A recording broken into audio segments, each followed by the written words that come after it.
Hi, everyone. Thanks for listening to the Founder Spirit podcast. I'm your host, Jennifer Wu. In this podcast series, I'll be interviewing exceptional individuals from all over the world with the Founder Spirit, ranging from social entrepreneurs, tech founders, to philanthropists, elite athletes, and more. Together, we'll uncover not only how they manage to succeed in face of multiple challenges, but also who they are as people and their human story. Our guest today is Gabi Schenkel, a Swiss ultra princess who did the unimaginable. At the age of 42, she is the first Swiss woman to row alone across the Atlantic, a trip which took her 75 days and over 5,000 kilometers from December 2019 to February 2020, making her the 17th woman in the world to ever finish an ocean crossing solo. She has written a book about her borderline experience called Solo auf See, or Solo at Sea in English. And it is my sincere hope that soon she will have this book translated also into English. Gabi has never rowed until a year before her departure. She is no stranger to extreme sports.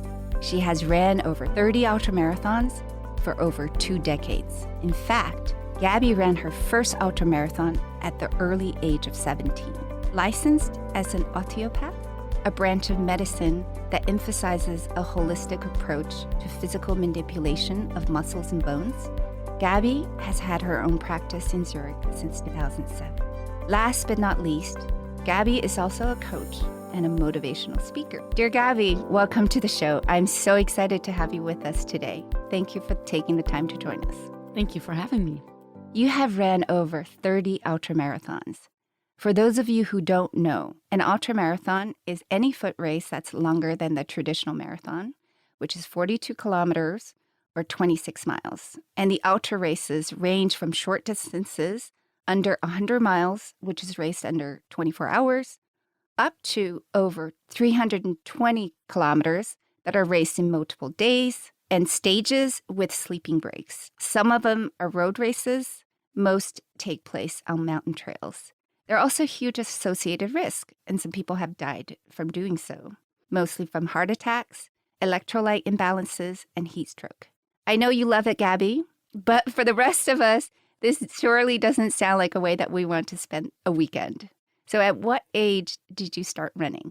Very, very early. My first race, win a t-shirt, was when I was 4 years old. So I just had to run a kilometer, which was fine. But really into running, I got when I was a teenager, around the age of 13, 14, when I was being bullied at school. And I needed an outlet for the aggression that was building up inside of me. And I was lucky enough to have very sporty parents. They both had run marathons before. And we lived right by the forest. So I just put on my running shoes and started running. And it became like a friend that I can talk to, or I can just let my emotions out. And then I started running races just because why not? Of course, why not? Why not run an ultramarathon? And then actually I didn't run a marathon before I started running an ultramarathon. I started running more than a marathon before I even ran a typical marathon, which is totally fine. I didn't think about it. I just did it. Like you said, you also grew up in a family of runners, right? All of you are runners. What was that growing up in a family of runners? Was it like, is everyone like super competitive, or what was that like? No, it was mainly a way of spending time together. It wasn't just running. We also would go on bike rides and even biking holidays.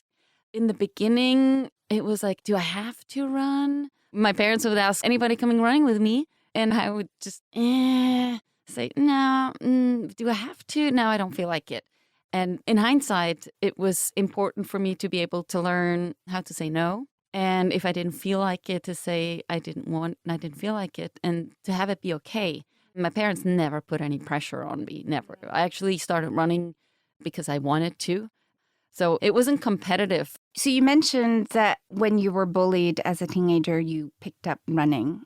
But how did that evolve over the years? As you have participated in over 30 ultramarathons, how did the meaning of running change over time? Well, it did become a friend that I like to visit, and I like to visit also nature by running. And it just gives me a lot of freedom, a lot of feeling of being connected to Mother Earth, and it gives me energy. It still clears my mind, still clears my head if I'm stuck somewhere in a thought process where I just don't get the idea that actually fits.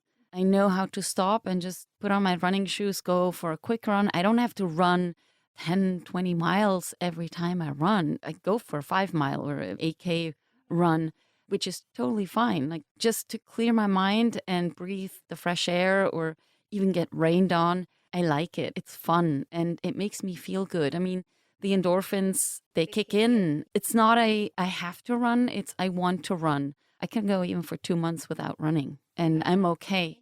My body's telling me when it needs a bit of physical activity, whether that may be running or another form. But running is just so easy because my body knows how to do it. Sounds like you're a natural born runner. So I know you're the female Forrest Gump, but for those of us who are non-runners out there, can you tell us, how do you prepare yourself physically and mentally for ultra races? Ooh, that's a trick question. Physically, I think regular running and also respecting rest days is the most important. So as much as you run, you need to rest an equal amount of time or just listen to your body and increase the intensity or the distance, the quantity of miles and hours you train, increase that slowly. So you can't just get up in the morning and say, okay, I'm going to train for an ultra marathon. So I'm going to start with a 15-miler today. And tomorrow I'm going to do a 10-miler. And the day after I'm going to do a long run, a 30-miler. It doesn't work like that. Shorter distances, shorter runs are just as important as are complete rest days. Mentally, I always like to cut up the distance, the full distance into sections. So whenever I have my mind or I have decided on a race, I look at the route, at where it's going and where the aid stations are. And from one aid station to another is usually a section. So I concentrate on that one. And during the run, I always focus on the next aid station. I'm not thinking about the entire 100 miles or the entire race, because when I think of running 100 miles, I'm like, oh my goodness, that's far.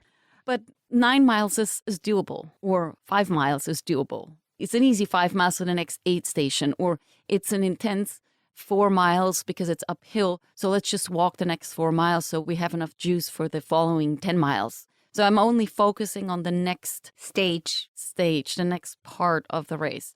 And I also train that. So sometimes when I'm a bit tired, I try to run a longer distance and don't beat myself up if it doesn't work, if I have to walk or stop, or even I have to abandon, because everything that doesn't go your way has its right or its place in your day. It doesn't mean that you failed. It's also when you can't finish a run, it's called a DNF, did not finish. It's like a brand mark, and it feels very negative for a lot of people. And I had this runner friend who once said, it's not a DNF. You did a DYB. I'm like, what's a DYB? It's like, did your best. And I really like that. And I try to train accordingly. I think training mentally is also visualization. I visualize how I finish a race, how I cross the finish line. Also, when it comes to shorter races where time is an objective, I try to imagine the time on a digital clock and what it says, and get myself into that mind frame of running at a certain pace to achieve this time. It's interesting what you said, because I could see a similar situation that applies to starting out a business, right? So you have a goal in mind initially.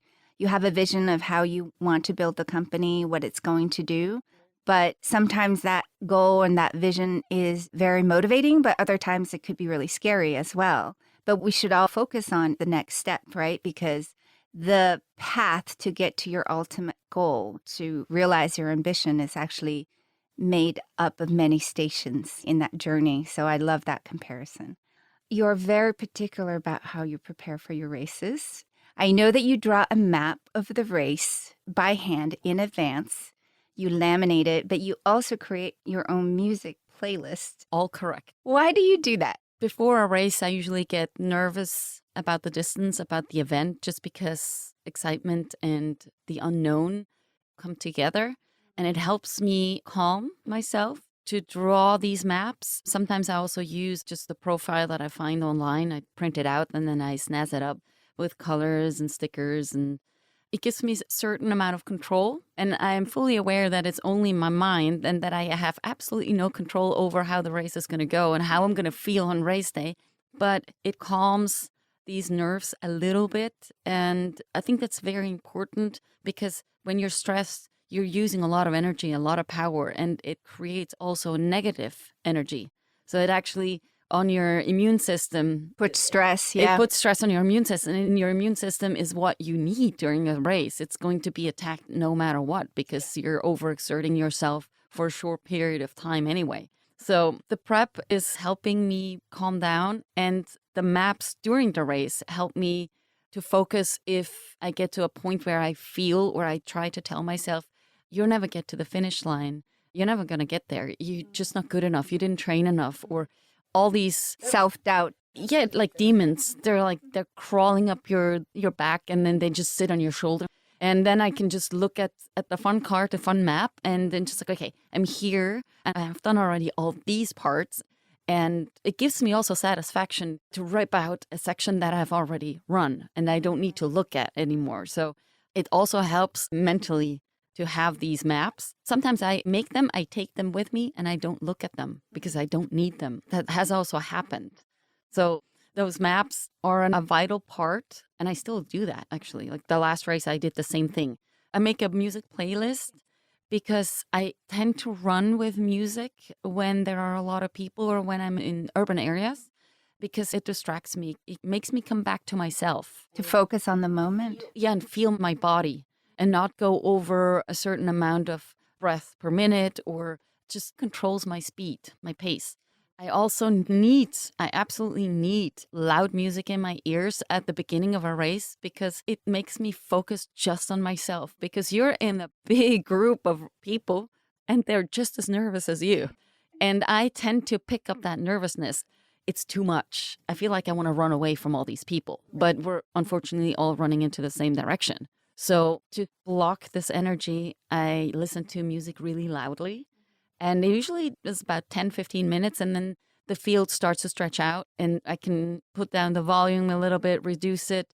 And very, very funny, after about half an hour, when I'm in nature and mostly on my own, I don't need the music anymore and actually put it away. And I have it with me to motivate me when I have a difficult moment, when I have the demons crawling up my back, or when muscle fatigue or a cramp or something, or an upset stomach makes me slow down and makes me invite those demons, because they're all demons. It's just negative thoughts. And if I can just rip myself out of the cycle with music and concentrate on something else, then the moment will pass, because every bad moment will pass. It's knowing what to do, what works for you. And it's so individual. Everybody has their own recipes, how to get out of a negative stretch. And for me, during running, it is the maps and the music. But you're also known as the Swiss Ultra Princess. So you wear a tiara and you run in skirts and painted nails. And you seem to approach this race with also fun and lightness, despite the nervousness, perhaps at the beginning. So I'd love to know, when does the fun and the lightness come in the race? It can come in and go and come back. If it's not more than 50% of the race, then I'm calling it a day. Okay. Because I believe personally